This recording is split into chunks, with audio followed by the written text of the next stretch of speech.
Abbad bin Bishr. Suatu ketika Rasulullah kembali dari perang Zatur Riqa.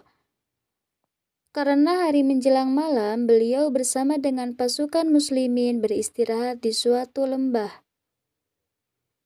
Rasulullah lalu bertanya kepada para sahabatnya, siapakah yang siap bertugas menjaga malam ini?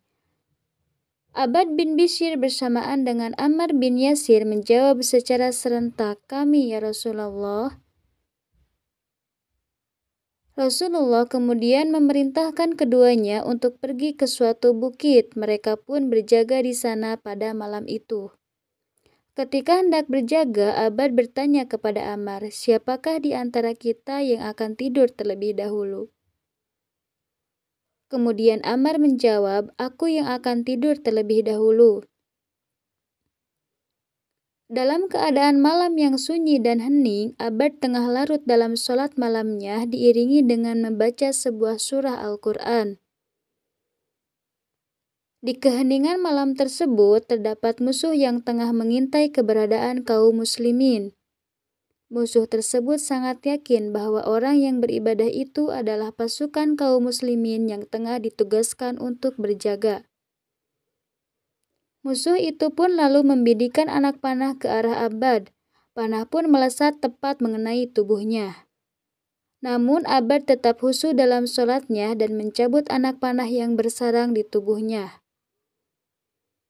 Melihat hal tersebut, musuh melepaskan lagi anak panah kedua dan Abbad tak menghentikan sholatnya. Hanya mencabut anak panah tersebut seperti yang pertama tadi. Hingga musuh melepaskan lagi anak panah ketiga, Abbad masih sholat dengan khusyuk. Setelah selesai sholat, barulah ia membangunkan Ammar, bangunlah, aku terluka parah dan lemas.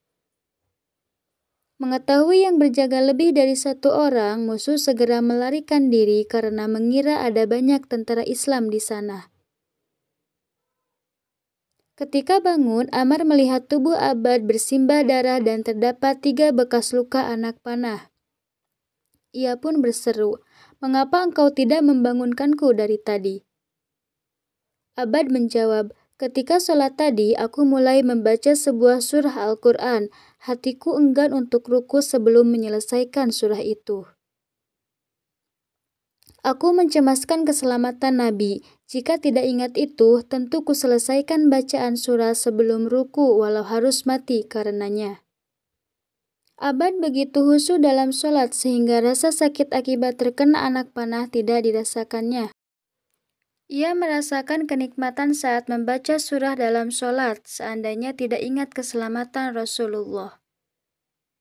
Ia tentu akan meneruskan sholatnya.